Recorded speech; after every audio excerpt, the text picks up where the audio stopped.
Private రంగ ఉద్యోగులు చిరకాల కోరిక పెన్షన్ పెంపు. ఈపీఎఫ్ఓ పరిధిలోని పెన్షనర్లు గత 10 ఏళ్లుగా దీనికోసం పోరాటం చేస్తున్నారు. ఇది ఒక కొలిక్కి రానుందా? అంటే అవుననే అంటున్నాయి తాజా పరిణామాలు. 2014 నుండి నెలకి రూ. 1000గా ఉన్న కనీస పెన్షన్ మొత్తాన్ని 7,500కి పెంచాలని ఈపీఎఫ్ 95 సభ్యులు గట్టిగా డిమాండ్ చేస్తున్నారు.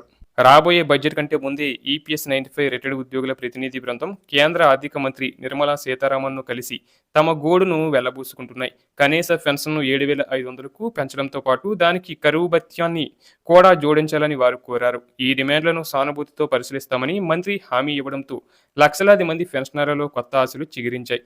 అయితే ఈ డిమాండ్ల ప్రకారం కనీస పెన్షన్ను 7,500కు పెంచుతారా లేక ఎంతో కొంత పెంచుతారా అన్న దానిపై స్పష్టత అయితే లేదు. ఇక ప్రస్తుతం లెక్కలు ఎలా ఉన్నాయంటే ఈపీఎస్ నిబంధనల ప్రకారం పెన్షన్ను ఈ కింద ఫార్ములా ద్వారా లెక్కిస్తారు. అంటే నెలవారీ పెన్షన్ వర్తించే వేతనం అలాగే ఇంటూ పెన్షన్ వర్తించే సర్వీస్ కాలం బై 70. ఇక్కడ గరిష్ట వేతన పరిమితిని 15,000గా నిర్ణయించారు. దీని ప్రకారం లెక్కించే పెన్షన్ చాలా తక్కువగా వస్తుంది.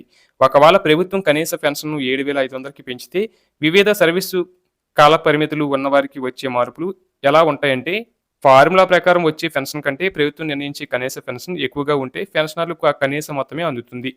ఈపీఎస్ కంట్రిబ్యూషన్ ఎలా జరుగుతుందంటే ఉద్యోగి జీతం బేసిక్ ప్లస్ డిఏలో 12% పీఎఫ్కి వెళ్తుంది. అదే యాజమాన్యం చెల్లించే 12%లో 8.33% ఎంప్లాయీస్ పెన్షన్ స్కీమ్కు వెళ్తుంది. 3.67% ఎంప్లాయీస్ ప్రావిడెంట్ ఫండ్కు వెళ్తుంది. కేంద్ర ప్రభుత్వం కూడా తన వంతుగా 1.16% బడ్జెట్ మద్దతును ఈ పెన్షన్ ఫండ్కు అందిస్తుంది. ఇక ఈ పెన్షన్ పొందడానికి ఎవరు అర్హులంటే ఖచ్చితంగా ఈపీఎఫ్ఓ సభ్యుడై ఉండాలి. కనీసం 10 ఏళ్ల సర్వీసు పూర్తి చేసి ఉండాలి. 58 ఏళ్లు నిండిన తర్వాత పూర్తి పెన్షన్ లభిస్తుంది. 50 ఏళ్లకే ముందస్తు పెన్షన్ తీసుకునే సదుపాయం ఉన్నప్పటికీ పెన్షన్ మొత్తం కొంత తగ్గుతుంది. ఒకవేళ కేంద్ర ప్రభుత్వం కనుక 7,500 ప్రతిపాదనకు గ్రీన్ సిగ్నల్ ఇస్తే అది సామాన్యుల రిటైర్మెంట్ జీవితానికి కొండంత అండగా మారుతుంది. ధరలు ఆకాశాన్ని తాకుతున్న ఈ రోజుల్లో ఈ పెంపు అత్యంత కీలకం కానుంది.